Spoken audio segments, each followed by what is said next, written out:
Hi and welcome to this video. So we're going to have a look at replacing an alternator in a petrol iload. So the reason why I did this is people wanted too much money to replace an alternator and I need it done straight away, so it's just best that I do it, and I'm back on the road. Thanks for watching. So today we're taking out the alternator. The battery needs to come out, the fan needs to come out, the radiator hose needs to come out. Undo this bracket here for the water, undo the throttle bracket, take the tension off the tensioner down there, and I did mark it, but I took a few photos, so I've just let it there. I've got one bolt there to take out, and this is exactly in line with the belt, accessories belt, so the other bolt is down there. I've taken that off. Power, the connector that goes on the back for the alternator, and you basically got to flush the motor.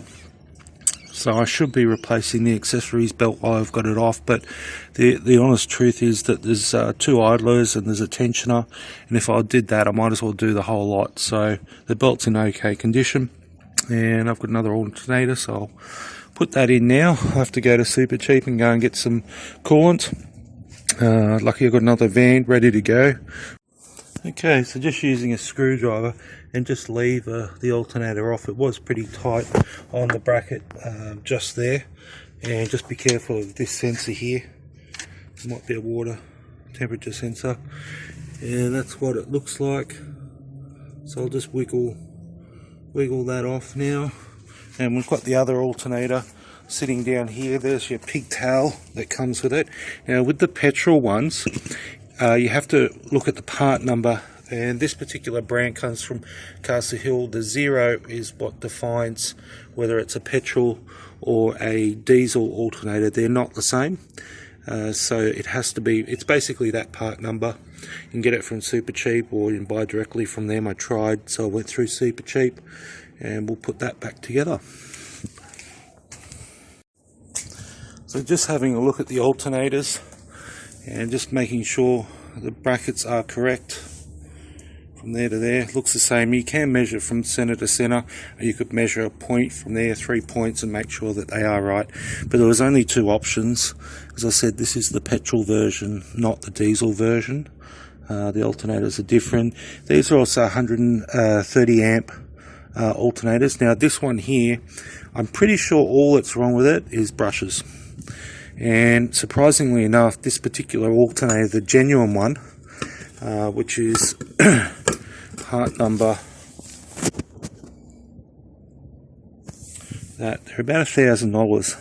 So the bearings, there was no noise from the bearings or anything like that, and you can see how much dirt and stuff there is. I would say it was still giving out 12 volts, but like no amperage, so I'd just say that all that's happened is the brushes are worn out on this. So this is probably, if that is the case, I could probably order some brushes, put those in, and you know, and then sell that. Like these, as I said, these are $1,000 alternators. This one here, I think it's about $650 or something. So they're expensive. But I just thought, right, I'll buy another one. You know, it's just one of those things. It's good to have a bit of a sticky beak around. So the alternator's back in.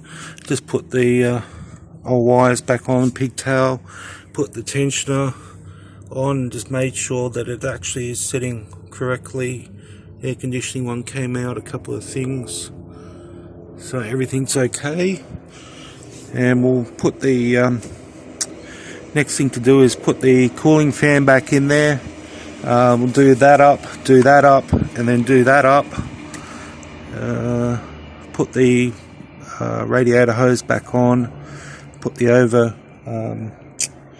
radiator over thing, put that back on. Alright, let's get back into it.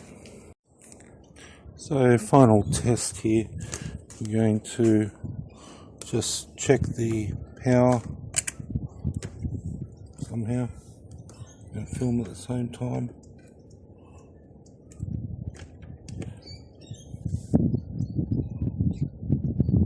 So we've got 12 0.26, so when the thing's charging. Oh, I've got a radiator leak here.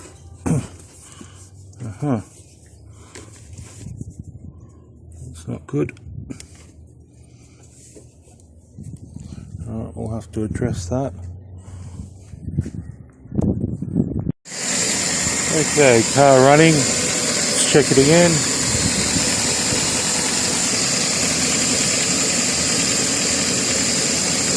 14.2, beautiful.